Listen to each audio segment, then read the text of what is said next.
मैं एक आउटसाइडर हूँ, बाहर से आया हूँ। ये जो राजनीतिक सिस्टम है ना, ये जो हमारे देश का पॉलिटिकल सिस्टम है, इतनी सारी पार्टियां, ये सब, ये एक परिवार की तरह है इनका सबका। मैं एक बाहर से आउटसाइडर था जिसको उन्होंने खूब किक किया कि किसी तरह से चला जाए, किसी तरह से निकल जाए। हम भी डटे हुए हैं, छोड़ नहीं रहे।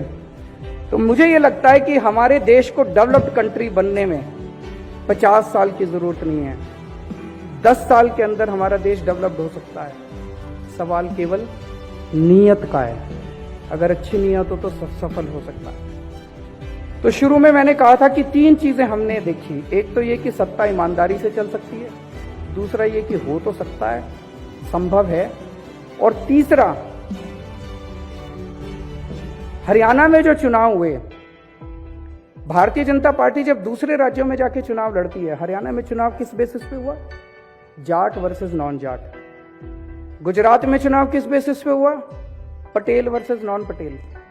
दूसरी जगह में चुनाव किस बेसिस पे होता है? हिंदू वर्सेस मुसलमान। लेकिन जब दिल्ली में आती है बीजेपी तो उसको कच्ची कॉलोनियों की याद आती है, फिर उसका हिंदू मुसलमान दिल्ली में नहीं चलता। फिर दिल्ली के अंदर उसको पानी की बात करनी पड़ती है, दिल्ली के अंदर उसको स्कूलों की बात करनी पड़ती है। आज अगर दिल्ली में हमने ये सारे काम ना किए होते तो दिल्ली में भी हिंदू मुसलमान का कार्ड चलता। लेकिन आज जब दिल्ली के अंदर बीजेपी वाले घर घर जा रहे हैं तो लोग कह रहे हैं कि यार इन्होंने तो स्कूल अच्छे कर दिए, इन्होंने अस्पताल अच्छे कर दिए, तुमने क्या किया? तो वो कहते हैं हम भी कच्ची कॉलोनियां कर रहे हैं, देखो। तो राजनीति का डिस्कोर्स दिल्ली के अंदर बदला है, ये भी बहुत बड़ा सुधार हुआ है। Thank you so much. वो कह रहे हैं मेरा टाइम खत्म हो गया। Thank you so much.